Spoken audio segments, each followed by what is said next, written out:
Good evening and welcome to Tucker Carlson Tonight. Last night on this show, we played you a clip from a nearly hour-long video produced by two physicians in California, Drs. Dan Erickson and Artin Masihi. Likely many of you had already seen it. That video has had more than 5 million views on YouTube. In their presentation, the two doctors presented a flurry of data pointing to what we are currently learning about this virus and how it spreads. They recited pages of government statistics and then interpreted them in light of their own long clinical experience as doctors.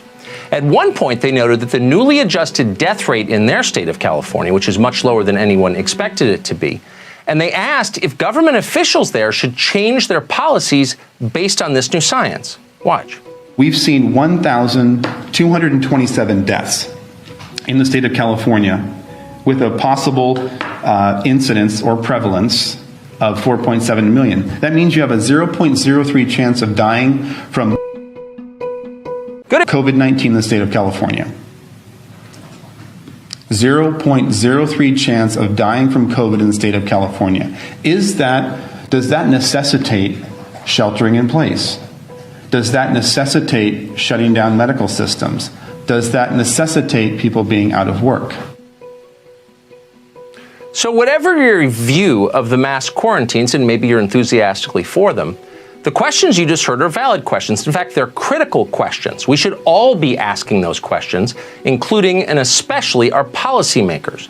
But as Dr. Erickson pointed out later in the video, dissent of any kind is no longer tolerated in this country. Fact-based honesty, which is the soul of science, is under attack, even in hospitals. Dr. Erickson described physicians being pressured to classify illnesses and deaths as related to coronavirus, whether they believe that to be true or not.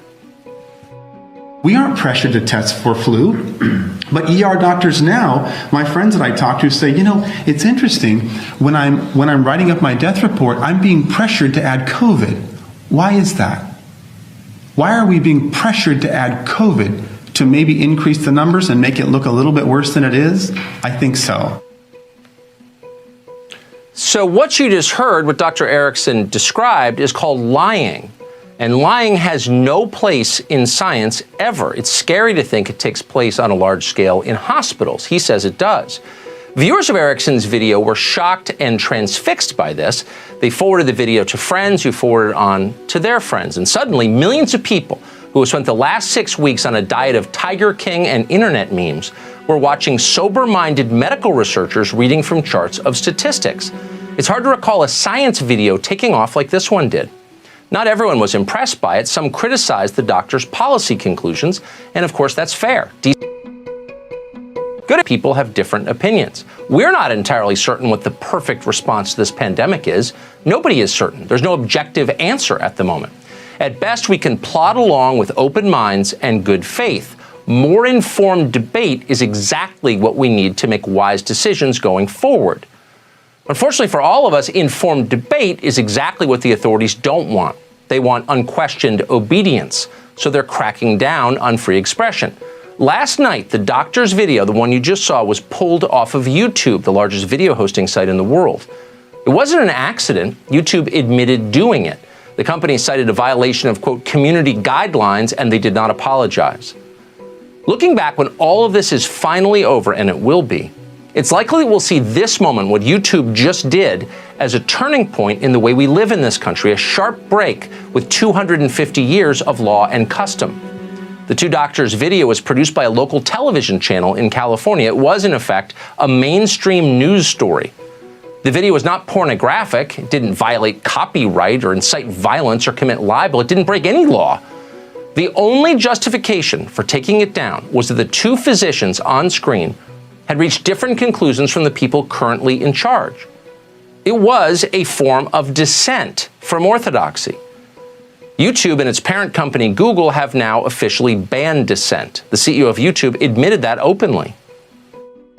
But then we also talk about removing information that is problematic. Of course, anything that is medically unsubstantiated. So people saying like, take vitamin C, take turmeric, like those all will cure you. Those are the examples of things that would be a violation of our policy.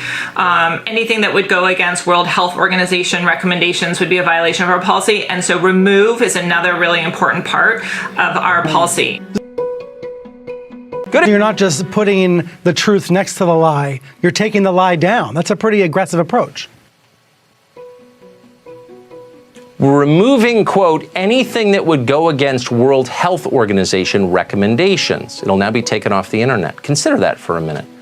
As a matter just of science, it's ludicrous. Like everyone else involved in global pandemic policy, the WHO has often been wrong in its recommendations. A lot of people have. In mid-January, WHO told us that coronavirus could not spread from person to person. In March, they told us that face masks didn't work. Those were lies, and they were welcome on Google's platforms. Doctors who are actually treating patients with the virus, meanwhile, have just been banned. So no, this is not about science. Censorship never is about science. It's about power. Big technology companies are using this tragedy to increase their power over the American population. They're working in concert with politicians in order to do it. Just today, Facebook removed an events page for a political protest in Michigan. Governor Gretchen Whitmer, who runs that state, was no doubt pleased to see it. Grossly mismanaging an entire state is a lot easier when citizens are not allowed to complain about it, and now they're not. Last week, Facebook founder Mark Zuckerberg explained that protests like these are no longer protected political speech. They're, quote, misinformation. How do you deal with the fact that Facebook is now being used to organize a lot of these protests to defy social distancing, defy the social distancing guidelines in states? Is somebody trying to organize something like that, does that qualify as harmful information? We do classify that as harmful misinformation, and we take that down. Harmful misinformation. That is a phrase familiar to anyone who has watched totalitarian regimes in any country. It's now how Mark Zuckerberg describes political opinions he doesn't like. Our free press exists to push back against obvious abuses of power like this one. It's the reason we have a First Amendment. It's the only reason we have a First Amendment. But suddenly our media are not concerned about freedom of speech. Reporters applaud our overlords as they punish us for disagreeing. You just saw it in that clip from CNN. That happens every day. Our media are no longer challenging power, they are colluding with power. And that may be why there's been so little critical coverage of the massive expansion of our surveillance state currently in progress. In the name of fighting the coronavirus, tech companies are now following you through your cell phone. They're watching you from above with drones. Those sound like paranoid fantasies. They are not. It's happening as we speak. Needless to say, our politicians approve of this. How do you feel about the drones? Look, at this point, we need to save lives, and it's really important that in public spaces, people are abiding by the directives. Yeah, we've got to do it. So what do we have here? We have big companies partnering with the government to spy on you without your knowledge. Americans locked in their homes, banned from going to church, placated with sedatives like weed and beer. Anyone who speaks up is silenced. Political demonstrations are illegal. Organizers are arrested. Only opinions approved by leaders, many of them unelected, are allowed on information platforms. Does that sound familiar? It sounds a lot like China. Of all the many ironies of this moment, so many of them bitter, the hardest to swallow is this one. As we fight this virus, we are becoming far more like the country that spawned it. We are becoming more like China. It's horrifying. And it tells you everything that our professional class enthusiastically welcomes this.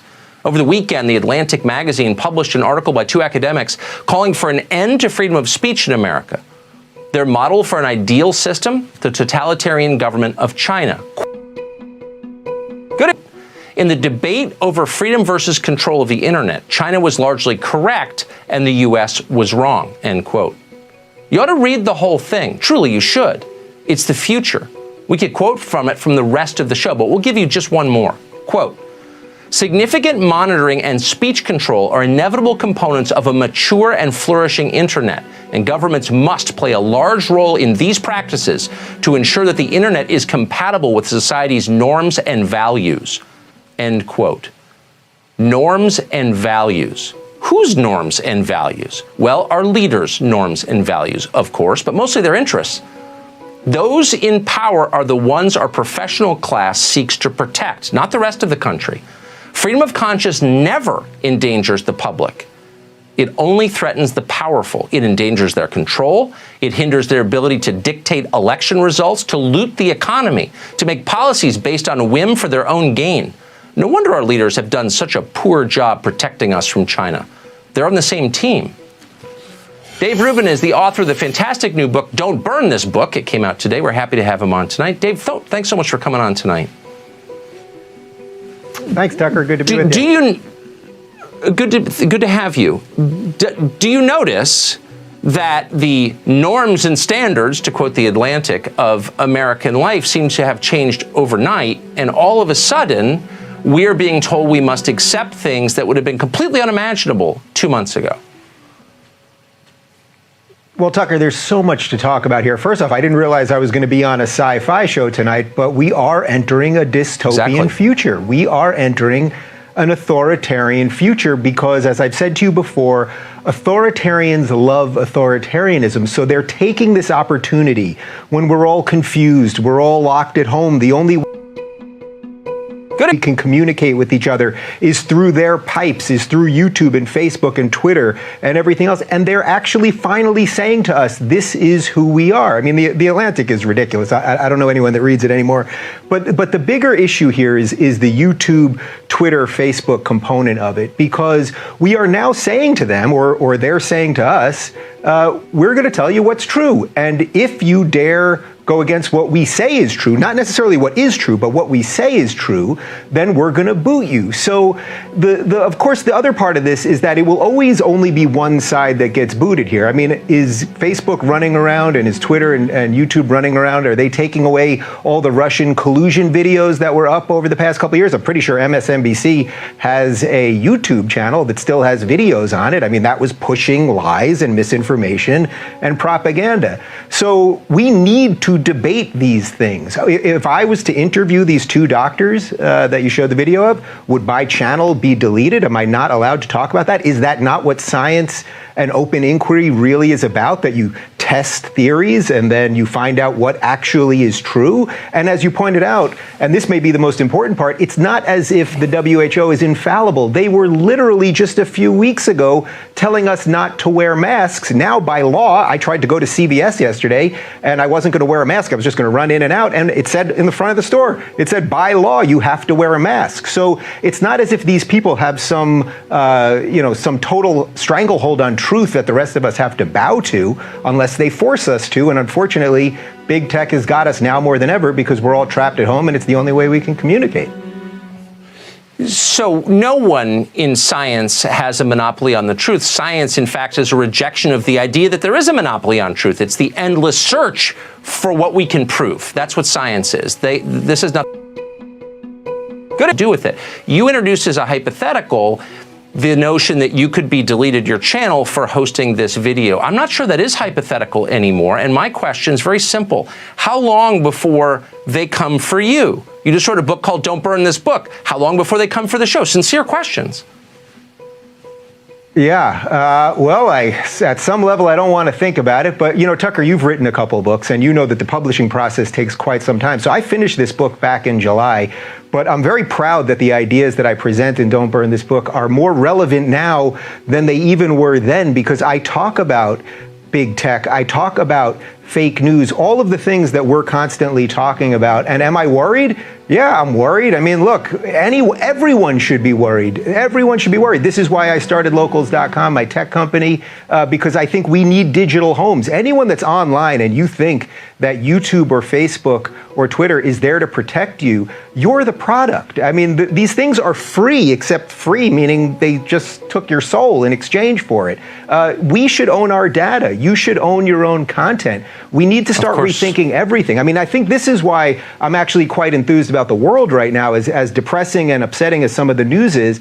There's a new world coming on the horizon, and I think a lot of people are rethinking the way they look at the world, the way, do you want to commute? Do you want to live in a big city? Do you want to be so reliant on the institutions and systems that we've always been reliant on? So I think we have to rethink things. And you know what, Tucker, this is still America for a little while, and I believe in old-fashioned hard work and competition and ingenuity, and I think that's what will fix this. But yeah, we got a big battle to fight in front of us. Yeah, and maybe I mean, these companies exist because Congress gave them a carve-out in federal legislation. And you sort of wonder, where is Senator Mike Lee on this question, sucking up to Google? Dave, great to see you tonight. Thank you very much. This is one of the interesting congrats ones, on the right? book. Thanks, Tucker.